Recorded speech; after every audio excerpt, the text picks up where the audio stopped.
வணக்கம் நண்பர்களே, நீங்கள் பார்த்து கொண்டு இருப்பது உங்கள் குங்குமம் ரிவ்யூ. சரி வாங்க வீடியோக்குள்ள போய் என்ன நடக்க போகுது அப்படின்னு சொல்லிட்டு பார்த்தீங்க.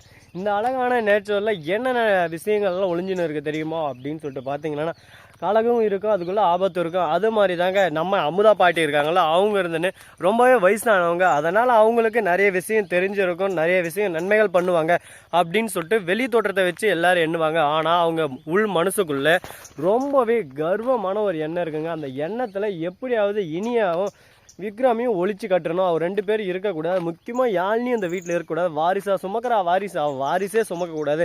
நமக்கு ஒரு குழந்தை குட்டி இல்லை, அவங்களுக்கு எதுக்குடா குழந்தை குட்டி அப்படின்னு சொல்லிட்டு கேடு கட்ட எண்ணத்தோட திங்க் பண்ணுறாங்க. இந்த மாதிரி ஒரு ஆளை உங்கள் வீட்டில் இருந்தால் நீங்கள் என்ன பண்ணுவீங்க? மறக்காமல் கமெண்ட் செக்ஷனில் சொல்லிவிடுங்க. சரி, இப்படி இருக்கிற இந்த ஆளை என்ன பண்ணுறாங்க அப்படின்னு சொல்லிட்டு பார்த்தீங்கன்னா, நம்ம விக்ரமுக்கு திடீர்னு ஒரு ஃபோன் கால் வருது. அந்த இடத்துக்கு நம்ம மாயாவோ பார்க்குறதுக்கு கரெக்டாக இனியா இருக்கிறாங்கல்ல, அவங்களுக்கு தெரியாமல் இனியாவை கொலை பண்ணணும் அப்படின்ற நோக்கத்தோட இந்த அமுதா இருக்கால அவர் வந்து மாயாவை பக்கத்து போயிருந்திருக்காரு. அந்த இடத்துல கரெக்டாக நம்ம விக்ரமோட ஹையர் ஆஃபீஸர் அங்கே இருக்கார். அவர் என்ன பண்ணுறாரு அப்படின்னு சொல்லிட்டு பார்த்தீங்கன்னா, கரெக்டாக அந்த அமுதா பேசுறது எல்லாமே, ஏன்னா மாயா வந்து சீக்ரெட்டாக கவனிச்சுன்னு இருக்காங்க. இந்த விஷயம் மாயாவுக்கு தெரியாது. கரெக்டாக மாயா கிட்ட போய் பேசுகிறோமா, மாயா கிட்ட கரெக்டாக அந்த அமுதா இருந்துன்னு சொல்கிறா, எப்படியாவது நான் அவளை தீர்த்து கட்டிடுறேன், எதுக்கும் கவலைப்படாத அப்படின்னு சொல்லிட்டு சொல்கிறாங்க. உனக்கு எவ்வளோ காசு வேணுனாலும் கேளு, எல்லாமே நான் தரேன் அப்படின்னு சொல்லிட்டு மாயா ஒரு பக்கம் வாக்குறுதி கொடுக்குறாங்க. இதை வந்து வெளியே வந்து கரெக்டாக நம்ம தலைவன் ஃபோன் பண்ணி விக்ரம் கிட்ட, இந்த மாதிரி அமுதா வந்து எப்படியாவது உன் மனைவியை கொலை பண்ண முயற்சி பண்ணுவா, இவளுக்கு வந்து காசு வந்து 10 லட்சம் அரேஞ்ச் பண்ணி தரேன்னு சொல்லிட்டு ஒரு பக்கம் மாயாவும் சொல்லியிருக்கா. இந்த அமுதாவை நீ தான்ப்பா பார்த்துக்கணும், உன் மனைவியை நீ தான் காப்பாற்றணும்னு சொல்லிட்டு சொல்லியிருக்காங்க. அது மட்டும் இல்லாமல் நீ ஊன்னு சொன்னேன்னா அமுதாவை பிடிச்சி அப்படியே சும்மா உரிக்க வேண்டிய விதத்தில் அப்படியே சும்மா பர எடுத்துன்னு உரிச்சு அடுத்த செகண்டே அவன் வாயிலேருந்து எல்லா உண்மையும் வந்துடும். அதுக்கப்புறம் நம்ம தாட்டு கிளப்பிடலாம், அதுக்கப்புறம் பிரச்சனையே இருக்காது. ஒரே அடியாக அப்படியே பிடிச்சி அந்த மாயாவும் வெள்ளுன்னு வெளுத்துடலாம் அப்படின்னு சொல்லிட்டு சொல்கிறாங்க. இல்லை சார், அவசரப்பட்டு நம்ம எந்த ஒரு முடிவும் எடுக்கக்கூடாது. ஏன்னா இதில் வந்து எங்கள் குடும்பத்தோட மானமும் இருக்குது.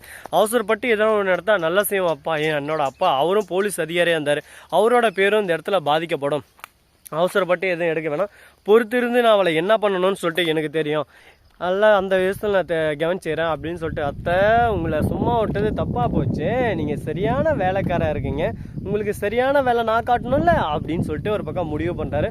முடிவு பண்ணுறதோட மட்டும் இல்லாமல் என்ன பண்ணலாம் ஏது பண்ணலாம் அப்படின்னு சொல்லிட்டு ஒரு பக்கம் தீவிரமாக யோசனை இருக்காங்க. சரி, இப்படியே ஒரு பக்கம் யோசனை இருக்கு. அந்த சமயத்தில் கரெக்டாக அமுதா அந்த விஷயத்தெல்லாம் கேட்டுறா. அப்படியே அவளுக்கு ஒரு பக்கம் பீதியாவது, ஐயோ என்னடா இது, இந்த மாயாவை பார்க்க வந்து நாமளே அவசரப்பட்டு மாட்டினோம் போல இருக்கே. இப்போ எல்லாருக்கும் உண்மை தெரிஞ்சிச்சு. இப்போ எதனால் நம்ம பண்ணோம்னா இனியாவுக்கு எது நடந்தாலும் என்ன தான் தேடி வந்து அடிப்பானே அவன். இப்போ என்ன தான் பண்ணுறது ஏதோ ஒரு ஒன்றுமே புரியல.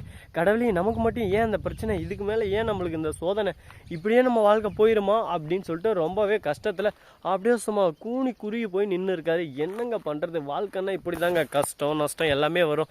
ஸோ நண்பர்களே, இந்த வீடியோ பிடிச்சிருந்தா லைக் பண்ணுங்கள், கமெண்ட் பண்ணுங்கள், ஷேர் பண்ணுங்கள், டிங் பெல்லை தட்டி விட்டு போங்க. அப்போ தான் நான் போகிற அடுத்தடுத்த வீடியோ உடனுக்குடன் வரும். மிக்க நன்றி. தேங்க்ஸ் ஃபார் வாட்சிங். Tata, see you. நன்றி, வணக்கம். அந்த நம்பருக்கு தருக.